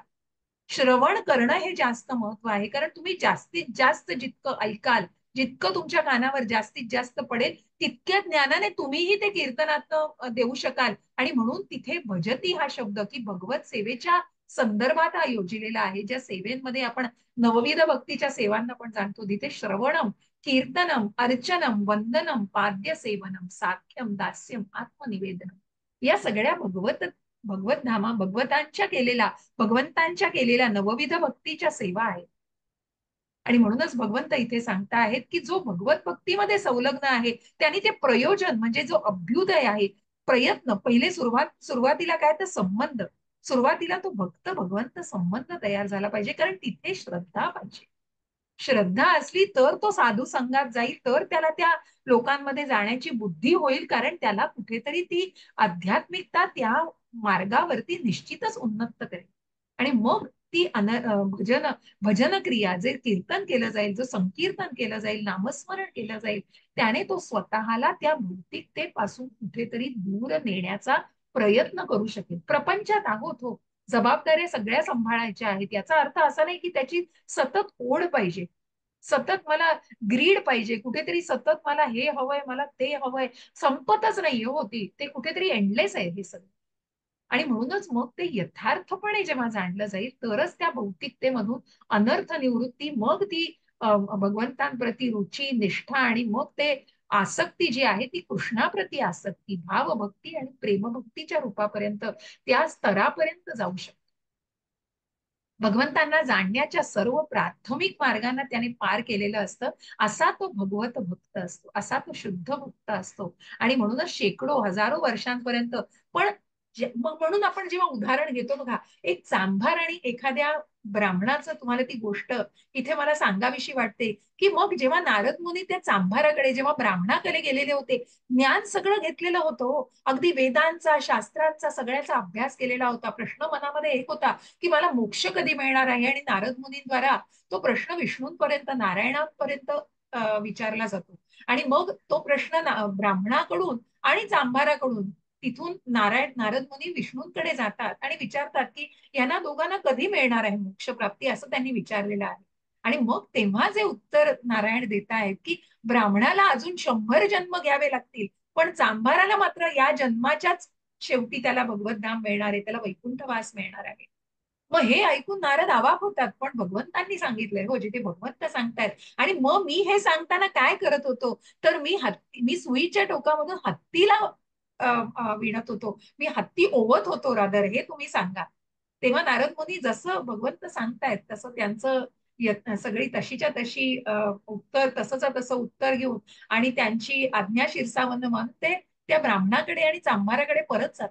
आणि जेव्हा मग ब्राह्मणाला हे उत्तर देतात, तेव्हा तो थक्क होतो की कसं काय असं शक्य आहे. तेव्हा मग ब्राह्मणाला नारद मुनी म्हणतात की असं असं ते हत्ती सुईच्या टोकातून ओवत होते. अहो, म्हणूनच त्यांनी असं केलं असेल. अशा कुठल्या तरी हे होऊ शकतं का, असं शक्यच नाही. अशी कुठली तरी गोष्ट करण्यामध्ये ते मग्न असल्यामुळे असं उत्तर दिलंय. पण जेव्हा मग चांभाराकडे जातात नारद मुनी आणि सांगतात की तुला या जन्म अखेरीसच वैकुंठवास मिळणार आहे, तेव्हा तो अगदी मंत्रमुग्ध होऊन जातो आणि तो भजनामध्ये आणि त्या म्हणजे तो नाचायला लागतो आणि त्या आनंदामध्ये अगदी तो रममाण होऊन जातो. आणि मग नारद मुनी म्हणतात की कसं काय तुला हे मिळालं आहे, आणि तुला हे सांगताना तुला काही, म्हणजे कसं काय तू लगेच याच्यावर विश्वास ठेवला आहेस, तुला मिळेल का.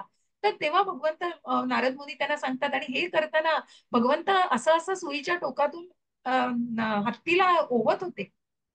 ते ऐकल्यावर तर तो अजूनच अगदी तालबद्ध तालामध्ये नाचून अगदी त्या भजन आणि स्तुतीमध्ये, भगवत स्तुतीमध्ये तो रममाण होऊन जातो.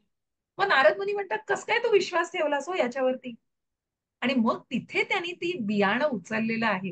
तिथे त्याचं चांभाराचं दुकान त्या झाडाखाली असतं, तिथे ते बीज पडलेलं असतं. तेव्हा तो म्हणतो, एवढ्या अशा बी मध्ये जर एवढा मोठा वटवृक्ष ज्यांनी साकारलेला आहे, ते काहीही करू शकतात हो, त्यांना अशक्य काय आहे. आणि इथे हे ज्ञान, इथे ही भगवत भक्ती, म्हणून पूर्णपणे भगवत. मग त्या ज्ञानाचा काय उपयोग त्या ब्राह्मणाच्या, कारण भगवंत मिसिंग होते हो तिथे कुठेतरी. फक्त ज्ञान आहे, शास्त्रांचा अभ्यास आहे, पण तो दृढ विश्वास नाहीये हो, जो चांभाराच्या भक्तीमध्ये होता आणि भगवंतांप्रती अगदी प्रेमामध्ये विलीन होता भगवंतांच्या. इथे कुठेतरी हे मला अगदी सांगायची खूप इच्छा झाली. आणि म्हणूनच तो भगवत भक्त जो आहे, तो श्रीकृष्ण हे पुरुषोत्तम भगवंत असल्याचेच त्याने जाणलेलं असतं. पण जो कोणी नुसताच ज्ञान घेतो आहे, नुसताच ज्ञानाच्या मागे आहे, की मला भगवद्गीता शिकायची, मला 700 श्लोक मुखोद्गत करायचे, मला 18 अध्याय अगदी तोंडपाठ करायचे, आणि मला अगदी पूर्ण शिकायचंय, पण जे भगवंतांनाच जाणू शकत नाही, तुम्ही जर ते आचरणातच आणली नाही भगवद्गीता, तर मग कसं काय ते शक्य आहे. म्हणून ते ज्ञान यथार्थपणे घेणं हे अत्यंत महत्वाचं आहे. नाहीतर मग तो वेळेचा अपव्यय आहे, आणि मग नुसतंच ते कॉन्कॉक्शन आहे. प्रभुपाद म्हणतात की तुम्ही तुमचे विचार इथे सांगायला बसू नका. जे भगवंतांनी ज्ञान दिलेलं आहे ते लोकांपर्यंत पोहोचवा. जसं आहे तसं यथार्थ पद्धतीने ते प्रत्येकापर्यंत पोहोचवणं ही महत्वाची गोष्ट. हरे कृष्ण. श्लोक 20. माताजी तुम्ही म्यूट आहात. हरे कृष्ण. हरे इति कृष्ण. गुह्यतमं शास्त्र मिदमुक्तं मया नघ एतद् बुद्ध्वा बुद्धिमान् स्यात् कृतकृत्यश्च भारत. ओम तत्सदिति श्रीमद्भगवद्गीतासु उपनिषत्सु ब्रह्म विद्यायां योगशास्त्रे श्रीकृष्णार्जुन संवादे पुरुषोत्तम योगो नाम पंचदशोऽध्याय. श्री गोपाल कृष्णार्पणमस्तु. हरे कृष्ण. हरे कृष्ण. श्री प्रभुपाद की जय. हरे कृष्ण प्रभुजी. हरे हरे कृष्णा. अनुवाद. हे निष्पाप अर्जुना, हा वैदिक शास्त्राचा परम गुह्य गाभा आहे आणि तो आता मी तुला प्रकट केला आहे. हे सत्य जाणणारा मनुष्य बुद्धिमान होतो आणि त्याचे प्रयत्न पूर्णत्वात जातात. तात्पर्य. भगवंत या श्लोकामध्ये स्पष्टपणे सांगतात की हे तत्व सर्व शास्त्रांचे सार आहे. भगवंतांनी ज्या यथार्थ रूपामध्ये ते प्रदान केले आहे त्याच रूपात ते मनुष्याने जाणले पाहिजे.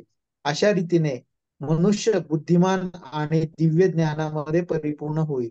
दुसऱ्या शब्दात सांगायचे तर भगवंतांनी प्रस्तुत केलेले हे तत्वज्ञान जाणल्याने आणि त्यांच्या दिव्य सेवेमध्ये संलग्न झाल्याने सर्वजण प्राकृतिक गुणांच्या सर्व विकारांपासून मुक्त होऊ शकतात. भक्तिमय सेवेचे आचरण हा आध्यात्मिक ज्ञानाचा मार्ग आहे. जेथे भक्तियोग आहे तेथे भौतिक विकार असू शकत नाहीत. भगवंताची भक्तिमय सेवा आणि भगवंत यांचे स्वरूप आध्यात्मिक असले कारणाने ते एक समानच आहेत. भक्तिमय सेवा ही भगवंताच्या अंतरंग शक्तीच्या आधिपत्याखाली केली जाते. भगवंतांना सूर्य आणि अज्ञानाला अंधकार म्हटले जाते. जेथे सूर्य आहे तेथे अंधकार राहू शकत नाही. म्हणून जेथे प्रमाणित आध्यात्मिक गुरुच्या योग्य मार्गदर्शनाखाली भक्तिमय सेवा केली जाते तेथे लेश मात्रही अज्ञान असू शकत नाही. सर्व मनुष्यांनी शुद्ध आणि बुद्धिमान होण्यासाठी कृष्ण भावनेचा स्वीकार करून भक्तिमय सेवेमध्ये नियुक्त झाले पाहिजे. जोपर्यंत मनुष्य श्रीकृष्णाच्या या ज्ञानप्रत उन्नत होऊन भक्तिमय सेवेमध्ये संलग्न होत नाही तोपर्यंत सामान्य मनुष्याच्या गणनेमध्ये तो कितीही बुद्धिमान असला तरी तो खऱ्या अर्थाने बुद्धिमान असू शकत नाही. अर्जुनाला संबोधलेला अनघ हा शब्द महत्वपूर्ण आहे. अनघ अर्थात निष्पाप होय. सर्व पापातून मुक्त झाल्याविना श्रीकृष्णाचे ज्ञान होणे अत्यंत कठीण आहे. मनुष्याने सर्व पापातून सर्व विकारातून मुक्त झाले पाहिजे तरच तो श्रीकृष्णांना जाणू शकतो. परंतु भक्तिमय सेवा इतकी विशुद्ध आणि सामर्थ्यशाली आहे की भक्तिमय सेवा करणारा मनुष्य आपोआप अनघावस्थेची प्राप्ती करतो. शुद्ध भक्तांच्या संघामध्ये पूर्णपणे कृष्ण भावनामय होऊन भक्ती सेवा करीत असताना मनुष्याने काही विशिष्ट गोष्टीचा समूळ विनाश करून त्यावर विजय मिळवणे आवश्यक आहे. सर्वात महत्वाची गोष्ट म्हणजे मनुष्याने अंतरंगाच्या दुबळेपणावर मात केली पाहिजे. मनुष्याने सर्वप्रथम अधःपतन हे भौतिक प्रकृतीवर प्रभुत्व गाजवण्याच्या इच्छेमुळे होते.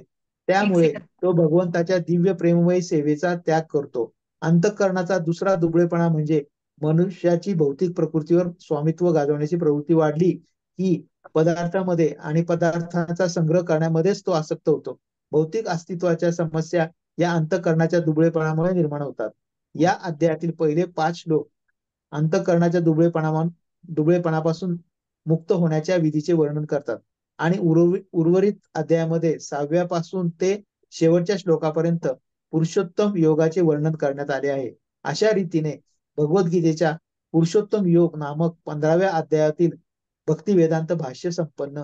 हरे कृष्ण. शिला प्रभुपाद की जय. हरे कृष्ण. हरे कृष्ण. धन्यवाद. धन्यवाद प्रभुजी.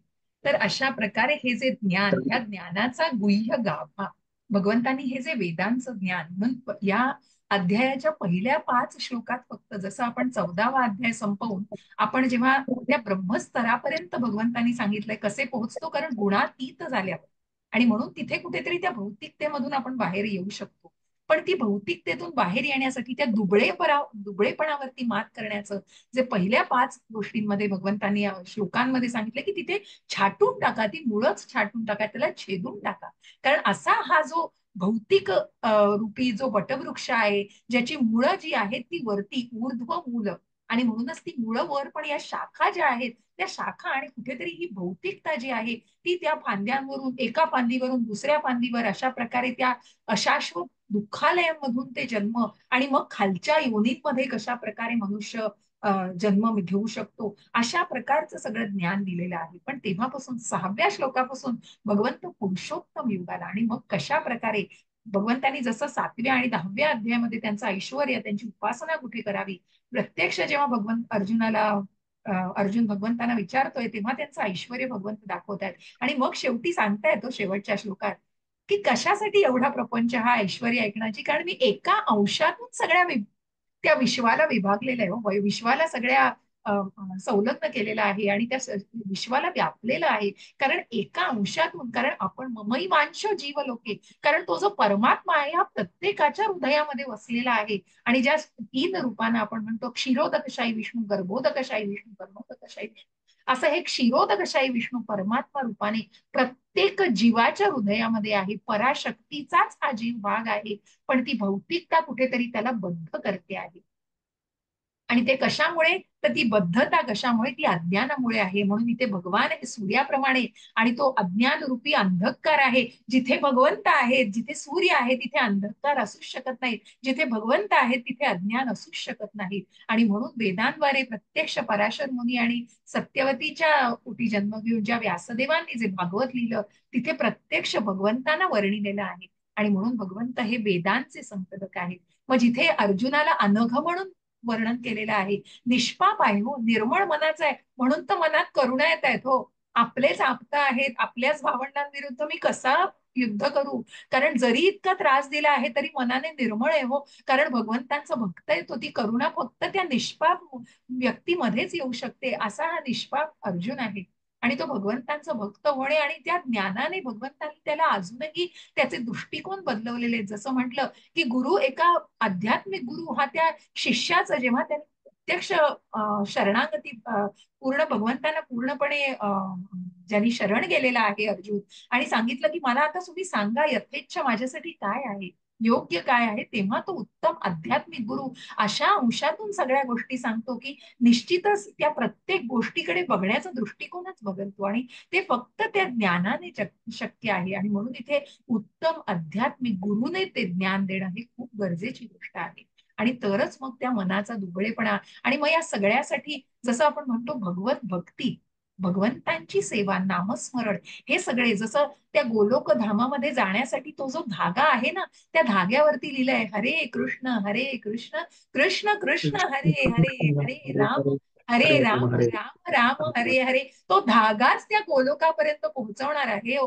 तेच सर्टिफिकेशन आहे, आणि तरच आपण त्या गोलोक धामाला पोहोचू शकणार आहोत. आणि म्हणून हा दुबळेपणावरती मात करण्यासाठी आणि या सगळ्यासाठी भगवत भक्ती, आणि या भक्तीचाच मार्ग म्हणजेच भगवंतांची सेवा, नामस्मरण याचं महत्व सांगितलेलं आहे. अंतःकरणाचा दुसरा दुबळेपणा म्हणजे मनुष्याची भौतिक प्रकृतीवर स्वामित्व. जसं आपण आधीच्याही श्लोकांमध्ये याचा उल्लेख ऐकलेला आहे की मग मला सगळं मी करता, मी डुअरशिप. अहो पण तुम्ही करता नाही आहात, कुठेतरी तो भोगता जो आहे, तो करता जो हा निराळाच आहे. जसं त्या शरीराच्या 13व्या अध्यायात आपण म्हटलं, 14व्या अध्यायात ज्याचा उल्लेख आहे की समोर आरसा धरलाय की ड्रायव्हर, अहो त्या कारमध्ये ड्रायव्हर आल्याशिवाय ती कार कशी चालणार आहे. आत्मा परमात्मा ही चेतना त्या शरीरामध्ये त्याच्यामुळेच आहे, आणि त्यांच्या संलग्नतेमुळेच हे सगळं क्रियाशील आहे.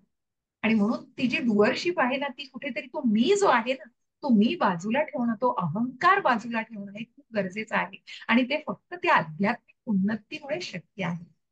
भौतिक अस्तित्वाच्या समस्या या अंतःकरणाच्या दुबळेपणातून निर्माण होतात, आणि या म्हणूनच या दुबळेपणाला पूर्णपणे भगवंतांनी कसं टाळायचं, कशा प्रकारे त्याचा त्याग करायचा, या भौतिकतेमधून बाहेर यायचं असेल, या षड्रिपूंमधून स्वतःचं मन बाहेर काढायचं असेल, तर निश्चितच त्या भौतिक रूपी आणि त्या वासना रूपी आणि त्या आसक्ती रूपी त्या त्या वृक्षाच्या पूर्णपणे मुळात छाटल्या पाहिजेत, तरच ते शक्य आहे, तरच ती अनर्थ निवृत्ती शक्य आहे. आणि मगच ती ऋषी जी आहे, ती रुची जी आहे, नामस्मरणाची रुची, ती जिभेवरती रेंगाळणार आहे. आणि तरच मग त्याप्रमाणे निष्ठा जागृत होणार आहे आणि भावभक्ती प्रेमभक्ती पर्यंत भगवंतांप्रती आसक्ती निर्माण होऊ शकते. असं हे फक्त भगवत भक्तीनेच शक्य आहे.